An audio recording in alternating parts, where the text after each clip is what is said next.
Hello and welcome back to the garage. Today, basically going to be showing you what dealerships do with your lawnmower and how you can do these things yourself. Now, with me saying this, there's going to be things that are different on a Skag than a Deere, or a Craftsman and a Deere and a Skag, zero turn and riders. It's going to be going over basically the same principle that happens, maybe not necessarily the exact locations or things such as that, but not also to mention, even with different makes, different models have different variations and things such as that. So, without further ado, let's get into it. So first thing I want to start with is the engine. Obviously, you need to change the oil and filter. My filter is extremely easy to access. It's right there. I mean, also, you take oil out, you got to know how to put oil in. Most of these mowers have it right in through your dipstick hole. That's where you put it in. That's where you check it. Not that crazy of a thing there. Now, something that could be more difficult would be finding your oil drain. However, it could be on the front, it could be on the side, it could be on the back. On this unit, though, it is underneath, which is actually fairly convenient. The placement of it's not the best. It's right there.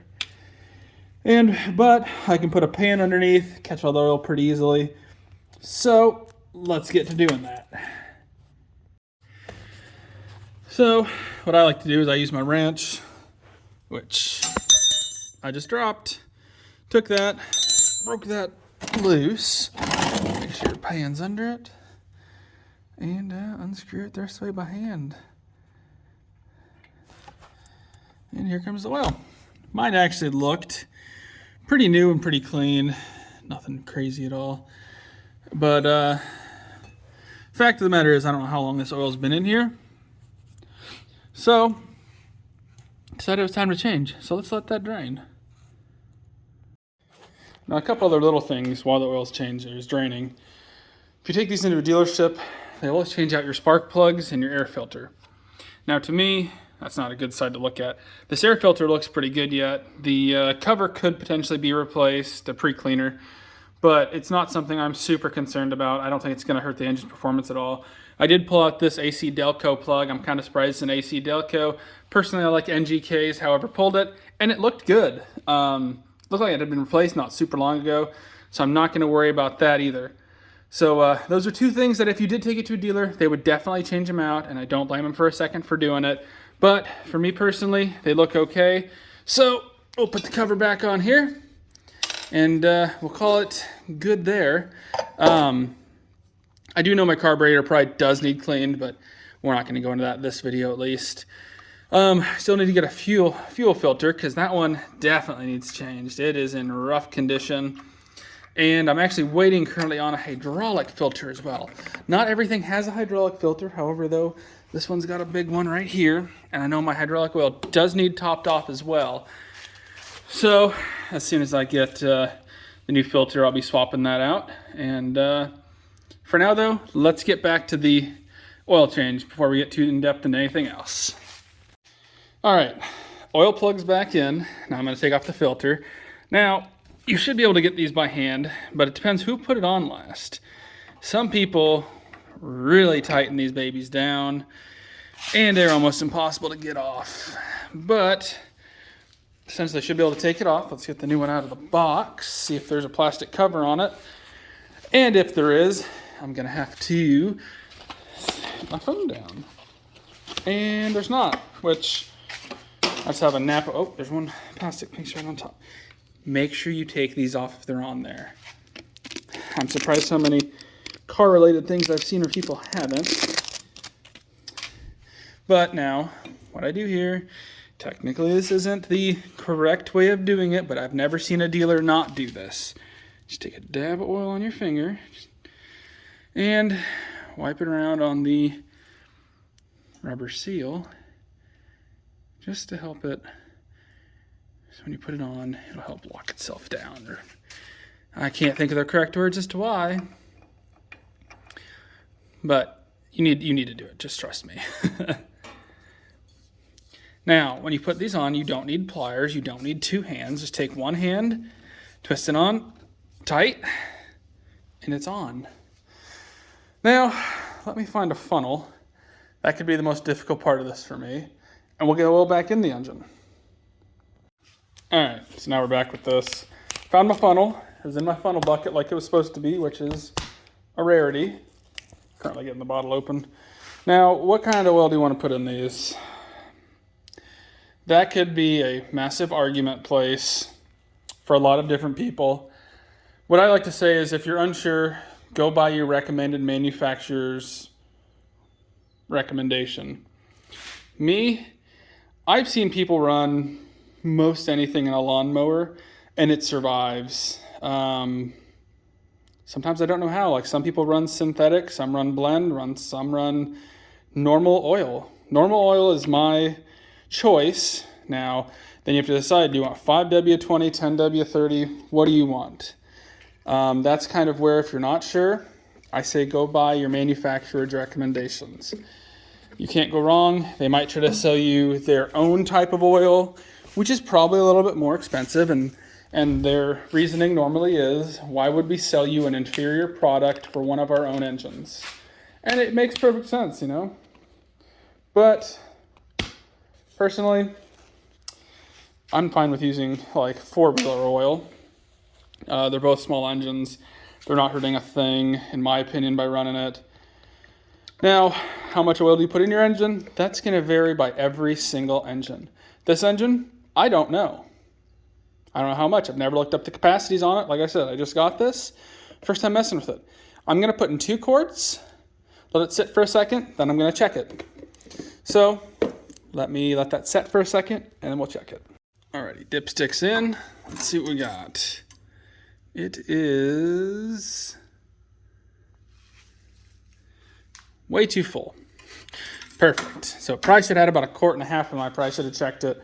If you're ever unsure, don't be afraid to check it early. You cannot check it too many times in my eyes. That can prevent something stupid like this. Normally I'd probably be concerned if this was somebody else's lawnmower, but saying, oh, it's my own. And I see that it clearly has leaks, and I have to start it again anyways yet. I'm not super concerned about that at this second. Let me put this funnel away back in my bucket, and we'll get back to what to do next. So at this point in time, you're going to want to start your engine. And we'll get into it, and we'll see a few certain things you want to check for. Where's my key? My key is buried. Dipstick is in. I know the plug is in. The filter's on. And let's see if she'll start. I don't know if the battery's dead or if I have a safety thing that's unhappy. So, what I'm looking for now are leaks. I've got nothing coming out of there. I'm only running on one cylinder, it sounds like. Probably because I messed with that one. But it's okay. Let's see, the other cylinder's coming in now. Because I messed with the one spark plug, it's fine. But there's no leaks. We're going to let the oil get the whole way through the engine, which it should already be through everything. If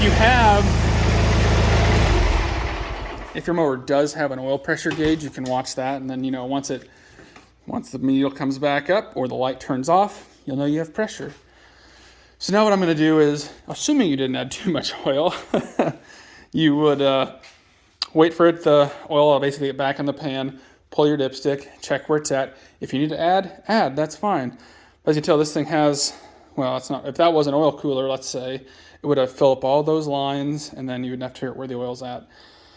But it probably just filled up down here. It filled up the filter. So once the filter itself is full, then we would be able to check it again. We'll go ahead and we'll check it now once everything runs back to where it needs to be. And we'll see where we're at, actually. Let me grab a paper towel from over here. And then we can see where we are at. Try to set you guys here if I can.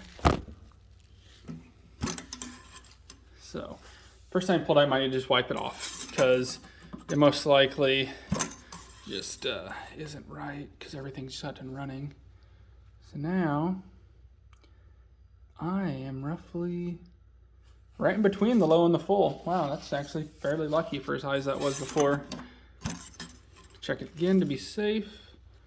And you guys, I don't know if you can see it or not, but it's right in the middle between the low and the full mark, right behind the crosshairs. So that's perfect. That was actually really lucky. I figured it'd be way higher than that. But it had to fill up all the lines, like I said. That's why you always want to double check it afterwards.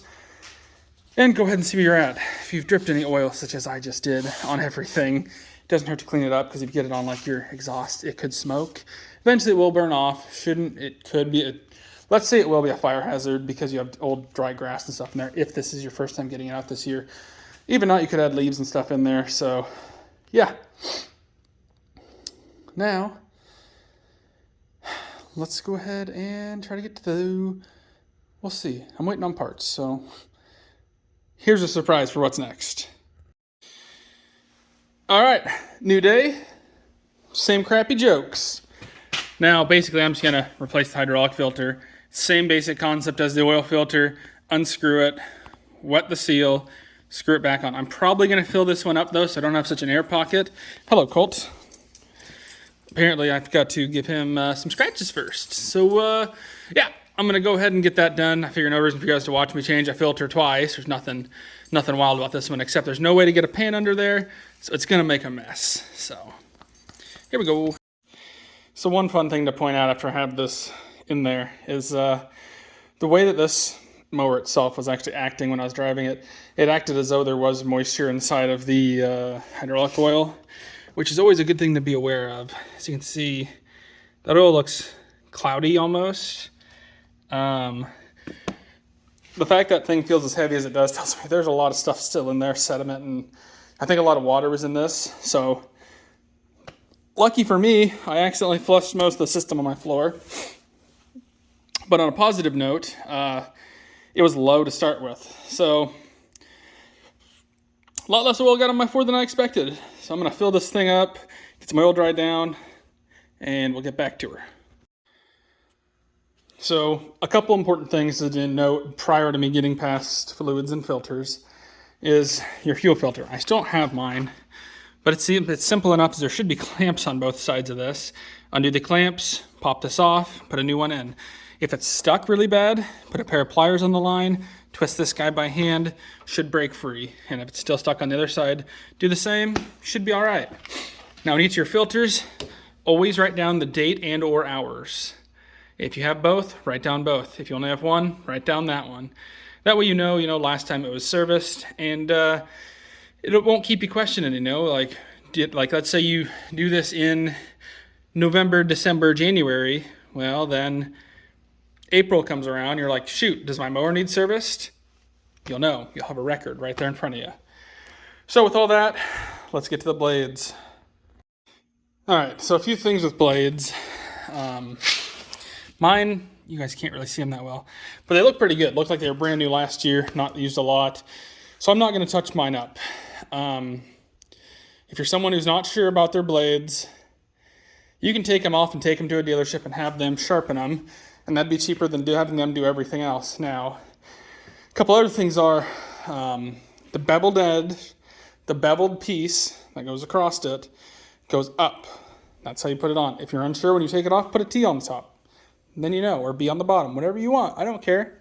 It's your mower. Now, another thing too is when you jack it up,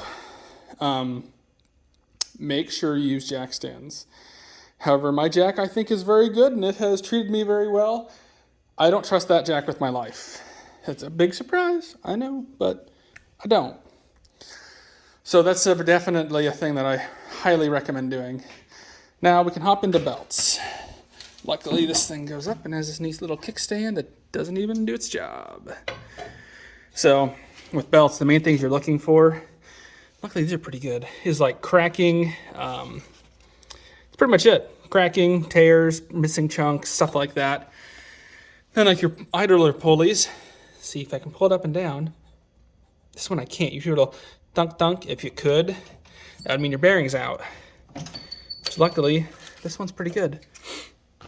So I know that's good. You can go through, check every one of them.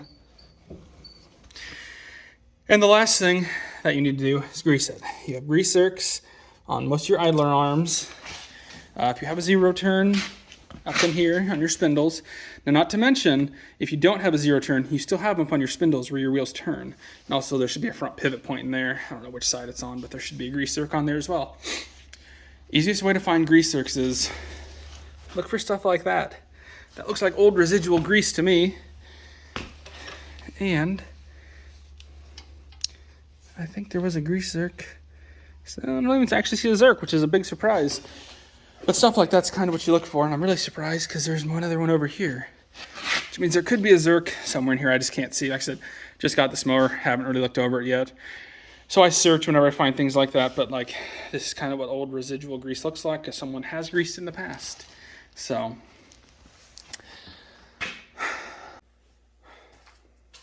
Alrighty, well, with everything being said on this, there are some things we didn't go into, such as leveling the deck. If you do that, main thing you got to do, is make sure all your tires are the same before going into leveling it. Leveling a deck can be its own video all by itself, so that's why we're not jumping too in depth into that one right now. However, so this video is more of just to show you things, make you feel like if this is something you think you may want to tackle, but you're not sure what you're getting into, this might help you get you more comfortable with the idea of actually doing it. Like I said, every mower is going to be different. A lot of the things that you need to know that you might not read the book, honestly. The old RTFB seems always works out because 9 times out of 10 it's got your answer. If it doesn't, contact the dealer. They'll be able to tell you what you need to know. So, like I said, pretty much fluids, filters, grease it, check belts, sharpen blades. Now another reason I'm not sharpening my blades as well, since I'm stopping at that point real quick, is I just got done cutting down a bunch of trees in my yard. So, hey Colt. So basically, the second I go out there, I start hitting any sticks that I missed, and then I'm going to dole them right up. So that's kind of the reason why I'm choosing to not do that at this exact moment. But I will probably have to do it halfway through the season, which is no big deal for me.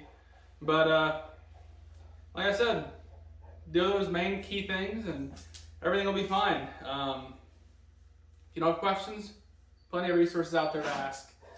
I can't answer all your questions, but I'm definitely down to help if anybody needs it. So thanks for watching. Make sure you subscribe. Till next time.